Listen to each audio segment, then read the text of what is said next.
Assalamualaikum warahmatullahi wabarakatuh. Para pendengar radio Indonesia yang kami hormati, mari kita teruskan pengajian tafsir Universitas Islam Indonesia. Untuk hari ini dimulai dari ayat 6. Di dalam Al-Quran dijelaskan bahwa orang-orang kafir adalah selalu ingkar, baik mereka engkau peringatkan atau tidak, sama saja mereka tidak akan beriman. Ayat ke-7 menjelaskan khatamallahu ala qulubihim wa ala sam'ihim. Di sini diterjemah dengan Allah telah mengunci hati dan pendengaran mereka dan penglihatan mereka tertutup rapat. Para pendengar yang kami hormati, tentu ini bagian dari kategori orang kafir. Ada orang kafir tertentu yang karena angkuhnya, karena cueknya terhadap kebenaran, sehingga dihukum Allah dengan dikunci hati dan pendengaran mereka. Juga dijelaskan bahwa wa'ala absarihim ghisyawah, dan penglihatan mereka tertutup rapat. Akhirnya mereka mengalami walahum azabun azim, mereka pasti mendapat siksa yang pedih. Tentu dalam keyakinan para ulama sebagaimana yang termaktub atau mansus atau eksplisit dalam teks Al-Quran adalah ini jenis-jenis orang kafir yang ketika mati dalam keadaan kafir. Dalam sebagian ayat disebut wama tuwahum kufar, mereka kafir dan mati dalam keadaan kafir. Dengan demikian maka ayat ini untuk orang-orang kafir yang mati dalam keadaan kafir, bukan kafir yang akhirnya bertaubat. Jika ada orang kafir yang akhirnya bertaubat dan berbuat amal soleh, mereka iman secara benar, maka masuk kategori ayat kulil ladzina kafaru iyantahu yufar lahum ma qad salaf. Katakan Muhammad pada mereka yang kafir, jika mau berhenti dari kekafirannya, maka akan diampuni apa-apa yang sudah lewat atau dosa-dosa yang pernah mereka lakukan. Para pendengar yang kami hormati, bahwa ayat ini mengatakan orang-orang kafir kamu peringatkan atau tidak, sama saja mereka ada iman. Meskipun ini satu kejadian atau satu fakta, satu kategori yang faktual di antara orang-orang kafir, yaitu diperingatkan apa tidak diperingatkan tetap tidak iman. Tapi ini tidak menjadikan hukum bahwa Nabi tidak wajib dakwah atau memperingatkan. Dalam banyak ayat Allah mengatakan in alaika illal balagh, kamu Muhammad harus tetap menyampaikan meskipun mereka menolak. Karena menyampaikan kebenaran, memperjelas kebenaran atau berargumentasi tentang kebenaran harus selalu disampaikan kepada mereka. Dan tentu sebagian mereka faktanya iman. Dengan demikian ayat ini khusus bagi mereka yang kafir dan mati dalam keadaan kafir, baru diancam walahum azabun azim, mereka itu dapat siksa yang pedih. Tapi jika mereka kafir dan menjadi mukmin karena penjelasan-penjelasan Nabi, maka dia dihukumi mukmin dan dia berhak masuk surga. Dalam surat Al-Bayyinah dijelaskan bahwa fungsi Nabi adalah bayyinah. Bayyinah maknanya adalah menjelaskan satu kebenaran yang begitu jelas, sehingga orang yang paling ingkar sekalipun, paling bodoh sekalipun, paling angkuh sekalipun, karena penjelasan Nabi sangat argumentatif dan sangat rasional, banyak juga mereka yang menerima. Bagaimana termaktub dalam surat Al-Bayyinah, lam yakunil ladzina kafaru min ahlil kitab wal musyrikin munfakkina hatta ta'tiyahumul bayyinah rasulun minallahi yatlu suhufan mutahharah. Mereka yang kafir, baik kafir golongan Yahudi Nasrani maupun kafir dari golongan musyrik Mekah kala itu, tidak akan tercerabut dari akar kekafirannya sehingga datang al-bayyinah. Al-Bayyinah itu apa? Kebenaran sejati, kebenaran yang begitu gamblang, begitu jelas, begitu transparan. Yakni adalah Rasulun minallah yatlu suhufan mutahharah, yaitu Rasul Allah yang membaca lampiran-lampiran suci, yakni Al-Quran. Ada fakta sejarah bahwa Umar bin Khattab dulu itu kafir. Dia dikenal dengan preman pasar ukat. Dia dengan lantang mau membunuh Rasulullah. Ketika di tengah perjalanan, Umar ketemu sama temannya. Dia ditanya, mau kemana kamu Umar? Mau bunuh Muhammad karena dia sudah bikin agama yang baru. Lalu kata temannya tadi, kenapa kamu membunuh Muhammad sementara saudari kamu, saudara putra putri kamu juga sudah mengikuti Muhammad? Lalu Umar berbalik arah mencari adiknya. Kemudian setelah ketemu adiknya, ternyata adiknya baru mengkaji surat Toha bersama suaminya. Ketika Umar datang dan mendengar surat Toha tadi, yang diantaranya dikatakan ada wahyu, Toha ma anzalna alaikal Qur'ana litasqa illa tazkiratal liman yakhsha. Muhammad, kamu saya turunkan Al-Quran kepada kamu ini bukan untuk kamu celaka. Quran turun kepada kamu hanya untuk sebagai peringatan liman yakhsha, bagi mereka yang punya rasa takut kepada Allah Subhanahu wa Ta'ala. Kenapa Allah perlu ditakuti? Karena Allah adalah zat yang mempunyai langit bumi, yang menguasai alam raya. Sebab itu diistilahkan dalam Al-Quran, tanzilam mimman khalaqal arda was samawati al-ula. Lalu ketika Umar mendengar ayat ini, dia tahu dan dia berkomentar, ma hadza min qaulil bashar, enggak mungkin karangan manusia seperti ini. Akhirnya dia iman. Lalu setelah iman, mencari Rasulullah dan ketemu di rumahnya Zaid bin Arqam, kemudian dikenal sebagai tanggal kejayaan Islam karena saat itu Umar masuk Islam.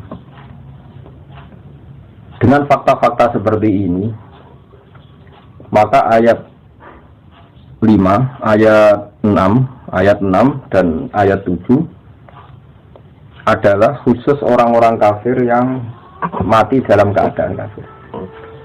Tapi bukan berarti semua kafir adalah mengalami khotamallahu ala qulubihim wa ala sam'ihim. Orang-orang kafir yang hatinya ditutup sampai mati, tidak. Sebab banyak juga orang kafir yang akhirnya masuk Islam. Yang masyhur dalam sejarah ada Sayyidina Umar bin Khattab, ada Khalid bin Walid, ada putra Abu Jahal, Ikrimah bin Abi Jahal, ada Abi Sufyan, masih banyak lagi kafir-kafir Quraisy yang akhirnya masuk Islam. Dengan demikian ayat 6 sampai 7 adalah kategori tertentu, yaitu mereka kafir dan mati dalam keadaan kafir.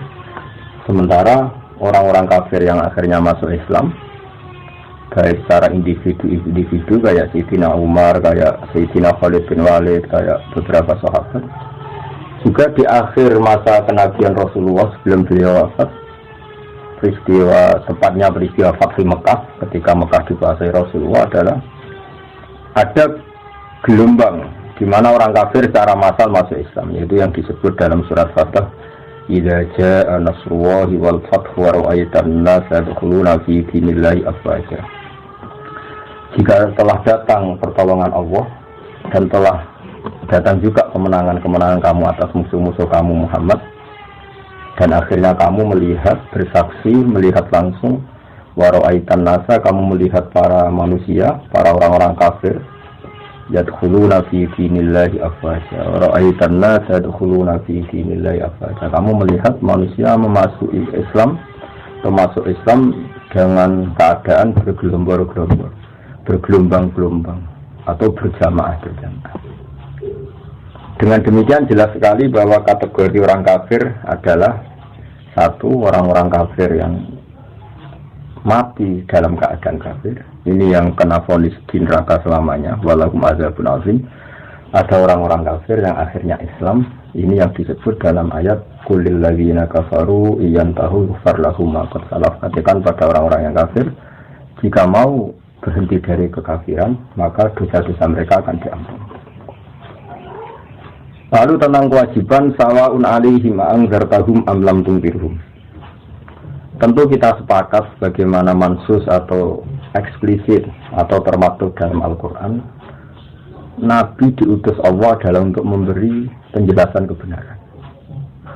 Sehingga dari penjelasan-penjelasan itu Nabi bisa mengubah bangsa Arab yang dulu mayoritas kafir menjadi mayoritas Muslim. Ini yang disebut Al-Bayyinah. Ada contoh unik dari kekeliruan orang kafir yang sudah akut, tapi karena logika yang dibangun Nabi, akhirnya mereka tercerabut juga dari kesalahan itu, bisa terbebas juga dari kesalahan itu. orang-orang kafir adalah merasa bahwa di dunia ini urusan banyak. Urusan banyak, kasusnya banyak, problem hidup banyak, beban hidup banyak. Sehingga mereka berpikir, kalau kita punya Tuhan satu, maka tidak cukup untuk menyelesaikan masalah-masalah kita. Lam yasa'na ilahun wahid. Tentu kita tidak cukup oleh Tuhan satu. Karena urusan kita banyak, problem kita banyak. Begitu seterusnya. Sehingga di seputar Ka'bah itu ada 360 berhala. Belum berhala-berhala kecil yang disembah oleh mereka yang musyrik di rumah masing-masing. Sebagai benda yang dituhankan. Ketika Rasulullah mengajak bahwa Tuhan itu harus satu. Tuhan itu nggak sama dengan makhluk. Mereka protes, ya Muhammad, kita ini punya urusan banyak, punya problem banyak. Tidak mungkin masalah semua ini selesai dengan satu Tuhan. Ini yang diceritakan oleh Allah Subhanahu wa ta'ala dalam ayat Aja'alal alihata ilaha wahida inna hadza lasyai'un 'adzab. Masa Muhammad mengajari kita satu Tuhan? Ini aneh. Karena urusan banyak kok Tuhannya satu. Lalu Rasulullah dengan sabar, dengan bijak, dengan telaten mengajarkan mereka. Mereka diajarkan demikian. Kalau kamu punya satu Tuhan, yang Tuhan itu memberi rezeki kamu, merawat kamu, mensubsidi kamu. Lalu ada satu Tuhan yang jadi beban bagi kamu. Kamu harus membersihkan dia, kamu harus memandikan dia, kamu harus ngasih makan dia. Lalu kamu milih Tuhan yang mana? Kata mereka, tentu milih Tuhan yang memberi kita. Berhala-berhala yang kamu sembah adalah merepotkan kalian. Kamu harus menyuci mereka, membersihkan mereka, ngasih sesajen sama mereka. Ini yang disebut dalam satu masal dalam perumpamaan wahwa kallun ala maulah. Hanya jadi beban bagi kamu. Oke Muhammad, kita memilih Tuhan yang enggak merepotkan kita, tapi Tuhan yang memberi rezeki kita, yang memberi makan kita, yang menciptakan langit dan bumi. Lalu Tuhan yang begitu berapa Muhammad? Allah memberi penjelasan lagi lewat nabinya. Allah membuat satu perumpamaan. Kalau kalian jadi pembantu, dulu istilahnya budak sahaya. Kalau sekarang mungkin pembantu. Meskipun pembantu dan budak tentu beda.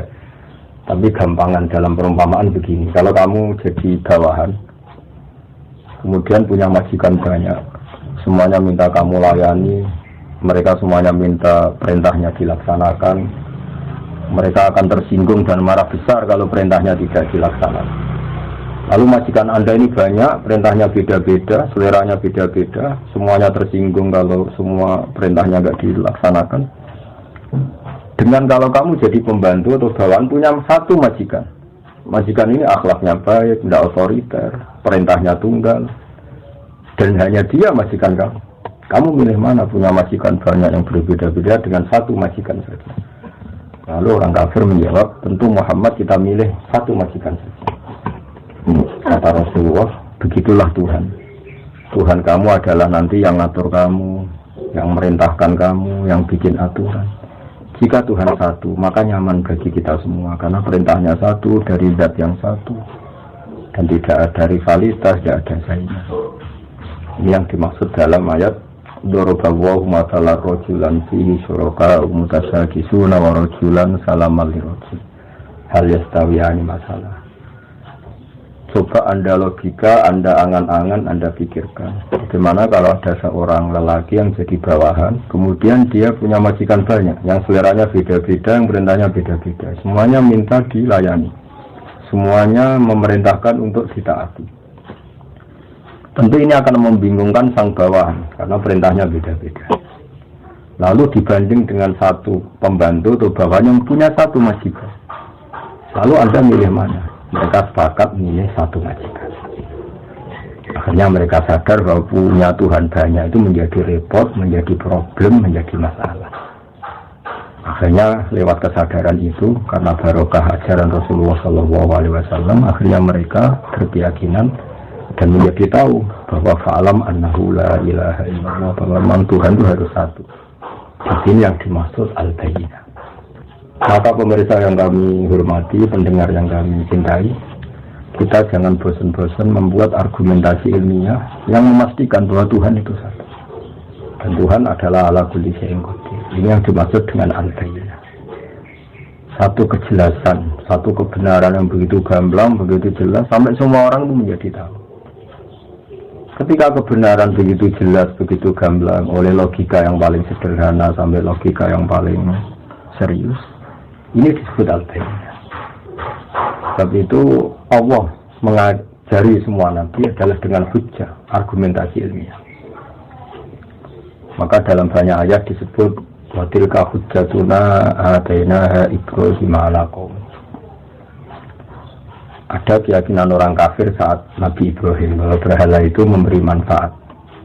Mereka menyembahnya, mereka memberi sesajen, mereka memuja-muja. Suatu saat di hari besar mereka, semuanya paginya mau datang ke berhala itu di satu area khusus.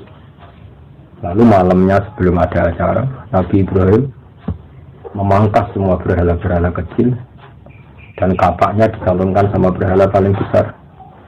Lalu paginya geger, mereka akhirnya lewat identifikasi sosial akhirnya tahu bahwa pasti pelakunya Ibrahim, karena selama ini yang menentang kita nyembah berhala itu Ibrahim. Ditanyalah Ibrahim, kamu yang memotongi berhala-berhala kecil ini? Kata Ibrahim, tidak, tentu yang motongi yang bawa kapak. Kata mereka, ini hanya berhala, gak mungkin bisa motongi, bisa merusak berhala-berhala kecil. Nah, di sini logika mereka kelihatan keliru.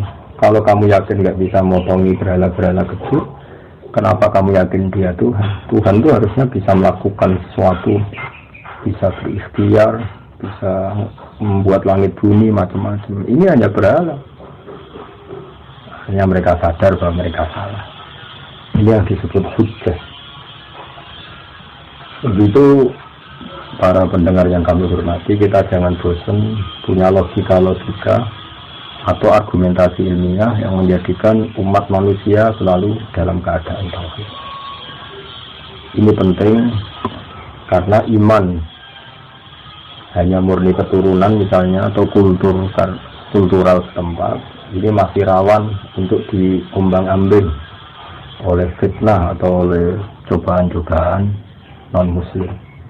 Tapi kalau iman dengan argumentasi ilmiah yang kuat, insya Allah, kalaupun kita hidup di Eropa, di Amerika, di negara mana saja, kalau tauhidnya kuat dengan argumentasi yang al-bayyinah, maka iman ini insya Allah terjaga. Sebab itu para nabi sering mengatakan, Qul inni ala bayyinatin min rabbi. Kita ini begitu jelas mendapatkan kebenaran dari Tuhan. Ada kisah unik zaman kafir Quraisy. Ada seseorang yang malam-malam memuja-muja berhalanya. Kemudian pas dia memuja-muja berhalanya, kebetulan saat itu ada seekor luwak mengencingi kepala berhala itu. Maka dia kaget, terus si menyembah tadi bilang, Ailahun yabulu alaihi sa'laban. Masa ini Tuhan kok dikencingi luwak? Terus dia sadar dari ini. Sehingga hemat kami para pendengar bahwa latihlah terus logika beriman, logika bahwa Allah satu, Tuhan satu. Sebab ini satu logika yang paling final, logika yang paling final dan paling mudah diterima oleh akal sehat. Akal kita, rasa kita, fitrah kita, kalau dikatakan Tuhan satu dan Tuhan menguasai alam raya dan Tuhan tidak punya rival, tentu lebih mudah menerima. Sehingga disebut agama ini fitratullahil lati fatarana salih. Selain logika ini tentu akan mengundang pertanyaan-pertanyaan terus yang lebih ekstrim. Misalnya logika Tuhan tiga, pasti pertanyaannya lalu tiga ini yang paling hebat siapa? Yang paling pertama siapa? Ini pertanyaan-pertanyaan yang nggak mungkin terjawab. Sehingga paling mudah di logika adalah Tuhan itu satu dan Tuhan tidak ada jenis yang sama. Tidak ada yang sama, yang sejenis. Di sini terus kemudian orang-orang kafir tanya lagi, ya Muhammad, Tuhan kamu yang menarik itu, yang hebat itu, lalu sifatnya kayak apa? Turunlah surat Qul huwallahu ahad, Allahus samad, lam yalid wa lam yulad wa lam yakul lahu kufuwan ahad. Tuhan kami ini juga Tuhan kalian, Tuhan sealam raya dan Tuhan yang sejati adalah Tuhan yang satu. Allahus samad dan Tuhan yang menjadi tujuan untuk kita lapuri masalah-masalah kita. Tuhan yang kita berdoa kepadanya setiap kita punya masalah. Lalu ciri Tuhan lagi adalah lam yalid wa lam yulad. Dia tidak melahirkan juga tidak dilahirkan. Ini penting karena Tuhan adalah zat yang tidak mungkin ada kembarannya. Sehingga kalau punya anak nanti perlu anak itu sejenis dengan bapak. Padahal ini tidak mungkin dalam Tuhan. Karena Tuhan adalah laisa kamitslihi syai'un, pasti tidak ada kembarannya. Karena Tuhan adalah zat yang azali, yang pertama, dan tentu punya sifat-sifat yang sama sekali berbeda dengan makhluk. Yang oleh istilah para ulama disebut mukhalafatul hawadits, pasti beda dengan makhluk. Kalau bahasa Quran menyebut laisa kamitslihi syai'un, pasti tidak ada padanya. Kemudian ayat ini ditutup walam yakul lahu kufuwan ahad, dan tak ada seorang pun yang akan menyamai Tuhan sampai kapanpun. Di sini banyak sekali individu kafir Quraisy yang masuk Islam. Klimaksnya adalah ketika Fathu Mekah, mereka masuk Islam secara bergelombang-gelombang. Sebab itu sekarang kita saksikan Mekah, Madinah, dan semua Timur Tengah mayoritas Muslim.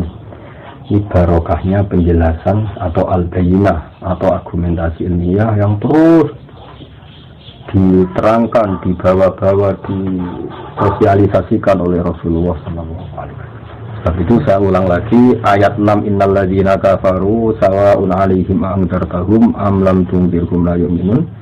Di sini diterjemah, adapun mereka yang ingkar, baik mereka itu engkau peringatkan atau tidak, sama saja mereka tidak akan beriman. Ini adalah jenis-jenis atau kategori orang kafir yang mereka kafir terus sampai mati. Misalnya Abu Jahal, Abu Lahab.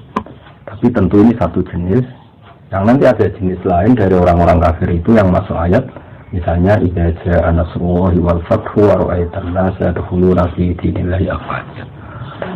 Jadi ada orang-orang kafir yang akhirnya masuk Islam dan mati dalam keadaan Islam. Dan itu banyak sekali. Sebagaimana kita tahu dalam sejarah ada Umar, ada Khalid bin Walid, ada Abi Sufyan dan sebagainya dan sebagainya. Sebab itu dalam disiplin ilmu tafsir dijelaskan seorang mufassir atau seorang mutarjim menerjemah harus hafal Quran dan harus menguasai makna-makna Quran. Sebab 1-2 ayat kadang-kadang di situ Allah hanya menjelaskan satu kategori saja. Ada kategori-kategori lain yang dijelaskan di ayat lain. Misalnya ada ayat yang menjelaskan umat Islam itu wajib melakukan ini. Misalnya disebut 4. Di ayat lain disebutkan sampai 8. Di ayat lain lagi misalnya disebutkan sampai 6. Lalu kita menghitung semua itu termasuk kewajiban. Dan itu normal dalam ulumul Quran. Begitu misalnya di sini diterangkan hanya ada orang kafir, misalnya yang akhirnya berjenis sawa'un 'alaihim anzartahum am lam tunzirhum. Orang-orang kafir yang kamu peringatkan apa enggak tetap enggak mukmin, nantinya tetap kafir. Tapi ada orang-orang kafir yang akhirnya munfakin, tercerabut dari akar kekafirannya karena datang sebuah bayinah. Ini yang disebut lam yakunil ladzina kafaru min ahlil kitab wal musyrikin munfakina hatta taqdiyahumul bayinah. Ini penting saya sampaikan biar kita punya tradisi kalau sebagai mufassir atau pengambil makna dari Quran, kita harus komprehensif ayat-ayat yang terkait kita kaji, tematik-tematik yang terkait kita kaji, asbabun nuzul kita kaji, kesimpulan-kesimpulan linguistik juga kita kaji, fakta-fakta sosial juga kita kaji. Dengan demikian terus kita menyimpulkan ada sekian kategori yang baru boleh kita yakini sebagai hasil penelitian atau hasil penafsiran. Contoh gampang misalnya begini. Di ayat-ayat umum tentu orang baik itu wa yuqimunas shalat, itu yang mendirikan sholat. Orang-orang baik adalah orang-orang yang iman bil ghaibi, melakukan sholat, mau melakukan zakat.